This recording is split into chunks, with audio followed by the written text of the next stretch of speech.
नमस्कार साथियों, मैं देवेंद्र पारिक स्वागत करता हूं आपका देवेंद्र पारिक एसएमपीआर के चैनल पर। साथियों, दुनिया की सबसे बड़ी अर्थव्यवस्था और उसमें दुनिया का सबसे बड़ा आर्थिक संकट और ये एक साथ और एकदम से होना, ये एक बड़ी घटना है। अमेरिका दुनिया की सबसे बड़ी अर्थव्यवस्था और उसमें शटडाउन का मतलब सरकारी सारी सुविधाएं बंद, सारे कर्मचारी बिना पैसे के काम कर रहे हैं। लगभग 8.5 लाख कर्मचारी बिना वेतन के वहां पे काम कर रहे हैं और वहां जो सेना है वो पूरी तरह से दान के पैसों पे चल रही है। हर चीज वहां पर अस्त व्यस्त हो चुकी है। वहां पर बहुत से कर्मचारियों को जो है इस बात की चिंता है, या जो बहुत से जो प्राइवेट और सरकारी कंपनियों में जो लोग काम कर रहे हैं उनको इस बात की चिंता है कि वो खाएंगे क्या और जो है रहेंगे कहाँ। इतनी बड़ी स्थिति वहां पर क्रिएट हो जाती है और उसका बड़ा कारण है शटडाउन वहां पर एक ऐसी परिस्थिति क्रिएट कर देता है। अब प्रश्न उठता है कि शटडाउन क्या है, क्योंकि एक परमानेंट प्रॉब्लम तो है नहीं अमेरिका में, या तो दुनिया में सब कुछ बर्बाद हो गया हो ऐसा नहीं है, या फिर ऐसा भी नहीं है कि अमेरिका में फिर कुछ भी बचता ही नहीं है, वहाँ का पैसा एकदम से कहीं चोरी हो गया, वहाँ कहाँ से चला ही गया, ऐसा कुछ नहीं है। बड़ा कारण क्या है, वहाँ एक नीतिगत प्रॉब्लम आती है, पॉलिसी पैरालिसिस है एक प्रकार का। इस कारण से वहाँ पर ये चीज़ होती है। क्या प्रॉब्लम है, वहाँ जैसे अपने यहाँ बजट होता है वैसे ही वहाँ पर भी वार्षिक रूप से फंडिंग होती है और उसे फंडिंग नाम से वो बोलते हैं बजट, एज ए बजट ही मान लीजिए आप। अब हमारे यहाँ जिस पार्टी का बहुमत होता है वो पार्टी बजट को पास करवा सकती है, बहुमत से बजट पास होता है। वहाँ बहुमत से कुछ ज़्यादा चाहिए होता है, मतलब एक विशेष बहुमत जिसे हम बोलेंगे उसकी आवश्यकता होती है। और इसलिए वहाँ एक राजनीतिक दल पूरी तरह से जिसका बहुमत है वो राजनीतिक दल सब कुछ नहीं कर सकता, क्योंकि वहाँ की पूरी व्यवस्था ही अलग प्रकार की है।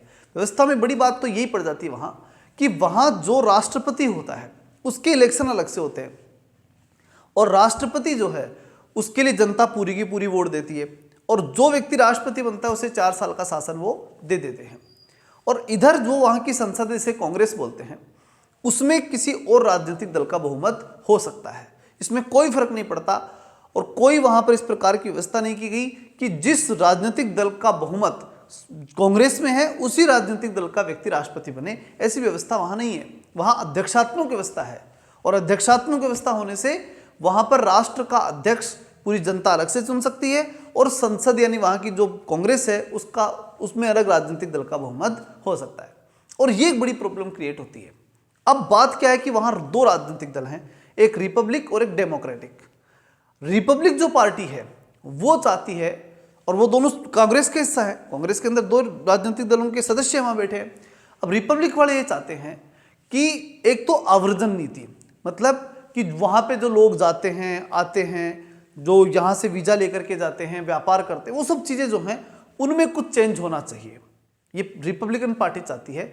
और बाकी जो है कुछ उस प्रकार की कुछ साधारण चीज़ें और है, लेकिन मुख्य मुद्दा उनका आवर्जन है। और जो सामने जो डेमोक्रेटिक पार्टी है वहाँ का जो उनका जो मुद्दा प्रमुख रूप से बनता है वो वहाँ के जो सब्सिडी को लेकर के है, वहाँ सार्वजनिक नीतियाँ जो बनती हैं, सेना और सार्वजनिक कल्याण, इन 2 में से किस पे ज़्यादा पैसा खर्च किया जाए, इस विषय को लेकर के विवाद है। कहने का मतलब है कि आप अगर शॉर्ट रूप में समझें तो रिपब्लिकन पार्टी और डेमोक्रेटिक पार्टी, इन दोनों पार्टियों में आपसी विवाद है और पूर्ण बहुमत जो जितना चाहिए उतना बहुमत जितना कि बजट पारित हो सके उतना बहुमत वहां पर बन नहीं पा रहा। दोनों में आम सहमति के बिना वो बहुमत तैयार होता नहीं है। तो ऐसे में आम सहमति हो नहीं पा रही और वो चीज वहां से फंडिंग के रूप में वो पैसा जो है वो कांग्रेस से पारित हो नहीं पा रहा।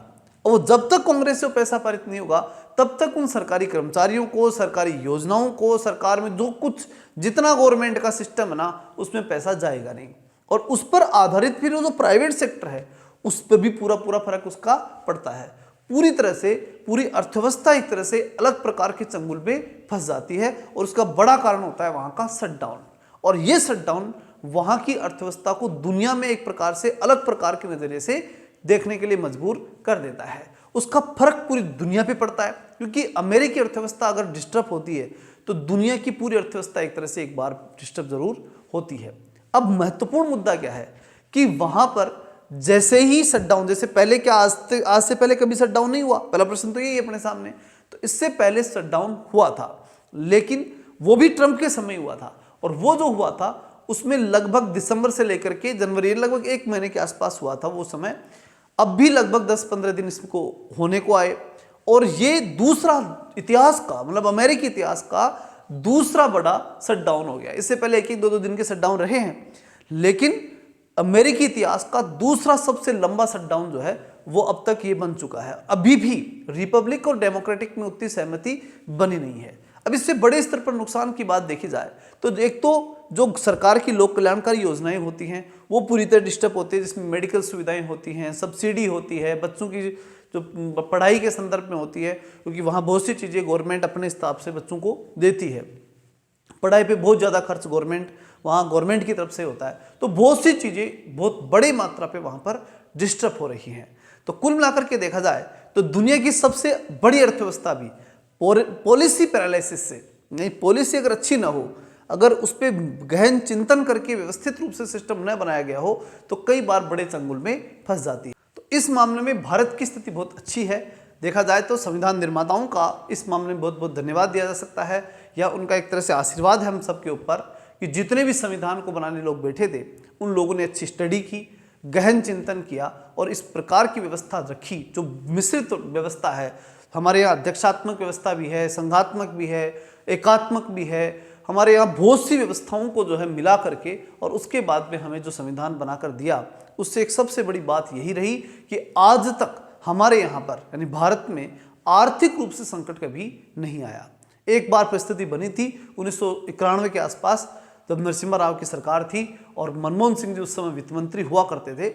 उस समय एक बार परिस्थिति बनी थी, लेकिन फिर उसमें से भी हम बाहर निकल पाए, क्योंकि उस समय का जो महत्वपूर्ण योगदान हम कह सकते हैं वो मनमोहन सिंह जी का था। उन्होंने एक उदारीकरण की जो प्रोसेस दी थी और उसका बड़ा लाभ हमें मिल पाया था। तो कुल मिलाकर के देखा जाए तो अगर मैं फिर कहूँगा वही पॉइंट है कि अगर किसी देश की नीतिगत विफलता है तो उस देश को फिर बचाने वाला कोई नहीं रहता। अगर ये जितने दिन लंबे चल गया, क्योंकि ये लंबा चलना राजनीतिक एक क्या होता है, राजनीतिक प्रतिद्वंदिता का विषय जब बन जाता है तो वहाँ संघर्ष की स्थिति पैदा होती है। वो उस चीज़ को नहीं देखते फिर क्या लाभ और क्या नुकसान, क्योंकि वो एक दूसरे के ऊपर डालते हैं। फिर जैसे वहाँ रिपब्लिक और डेमोक्रेटिक है तो उनसे जब रिपब्लिक वालों से पूछते कि तुम क्यों नहीं मानते, तो कहते डेमोक्रेटिक वाले नहीं मान रहे, हमारे ऊपर ही क्यों करे हो। डेमोक्रेटिक वालों को पूछते तो रिपब्लिक वालों का नाम ले लेते हैं। तो कुल मिलाकर के इस प्रकार की गतिविधि वहाँ निश्चित रूप से लगातार पैदा होते रहते हैं और आगे भी पैदा होने की संभावना है और बड़े स्तर पर होने की संभावना है। तो कुल मिलाकर के देखा जाए तो डेमोक्रेटिक राष्ट्र होने के बाद भी, नाम वहाँ पर राजनीतिक दल का नाम डेमोक्रेटिक और रिपब्लिक है, इन दोनों का अर्थ लोकतंत्र से जुड़ता है, लेकिन इसके बावजूद भी देखा जाए तो वहाँ की जनता को बहुत बड़े नुकसान में वो चाहे जब धकेल सकते हैं। चलिए मिलते हैं नेक्स्ट वीडियो के साथ, तब तक के लिए जय हिंद जय भारत।